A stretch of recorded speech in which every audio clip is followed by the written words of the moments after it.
UEFA super কাপের ফাইনালে রাতে ইউরোপা লিগ চ্যাম্পিয়ন্স অ্যাস্টন ভিলার মুখোমুখি হবে চ্যাম্পিয়ন্স লিগের শিরোপা জয়ী প্যারিস সেন্ট জার্মেই।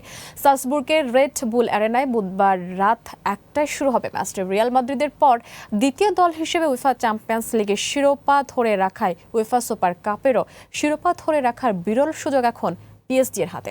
তৌসিফ ইসলামের আরও একটি প্রতিবেদন। লুইস এনরিকে দায়িত্ব নেওয়ার পর থেকেই নিজেদের সাফল্যের মুকুটে একের পর এক পালক যোগ করে যাচ্ছে প্যারিস সেন্ট জার্মেই। যে চ্যাম্পিয়ন্স লিগের শিরোপা ধরে রাখা একসময় কেবল কল্পনা মনে হতো, রিয়াল মাদ্রিদের পর দ্বিতীয় দল হিসেবে তা করে দেখিয়েছে তারা। বিশ্ব ফুটবলে এখন রাজত্ব করছেন তাদেরই খেলোয়াড়রা। মাত্র 3 সপ্তাহ আগে শেষ হওয়া বিশ্বকাপের চূড়ান্ত মঞ্চে ছিলেন পিএসজিরই 15 জন খেলোয়াড়, তার মধ্যে 6 জনই ছিলেন শেষ চারেও। তবে জাতীয় দলের হয়ে আলো ছড়ানোদের কারণেই এখন একটু চাপে পিএসজি।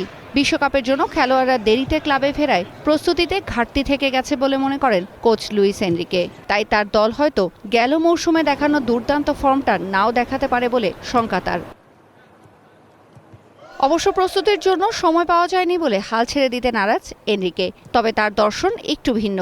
মৌসুম শুরুটা ট্রফি জয় দিয়ে করার চেয়ে বরং মৌসুমের শেষটা ট্রফি হাতে করতে চান এই স্প্যানিশ। অন্যদিকে এ নিয়ে দ্বিতীয়বার সুপার কাপে অ্যাস্টন ভিলা। প্রথমবার তারা খেলেছিল 1983 সালে। 3-1 গোলে বার্সেলোনাকে হারিয়েছিল ইংলিশ ক্লাবটি। এই ম্যাচটি জিতলে পিএসজি কোচ হিসেবে লুইস এনরিকে সব মিলে 13তম আর সুপার কাপের তৃতীয় ট্রফি জিতবেন। আর Aston Villa coach Unai Emery তার আগের 3 ইউএফা সুপার কাপ ম্যাচের সবগুলোতেই হেরে গেছেন। ম্যাচের আগে সবচেয়ে আলোচিত চরিত্র অবশ্য ওসমান ডেম্বেলে বা এমি মার্টিনেজ নন, বরং সোমালিয়ার রেফারি ওমর আরতান। বিশ্বকাপের দায়িত্ব পেয়েও সন্ত্রাসী গোষ্ঠীর সঙ্গে সম্পৃক্ততার সন্দেহে বিমানবন্দর থেকে তাকে ফেরত পাঠিয়ে বিতর্কের ঝড় তুলেছিল যুক্তরাষ্ট্র।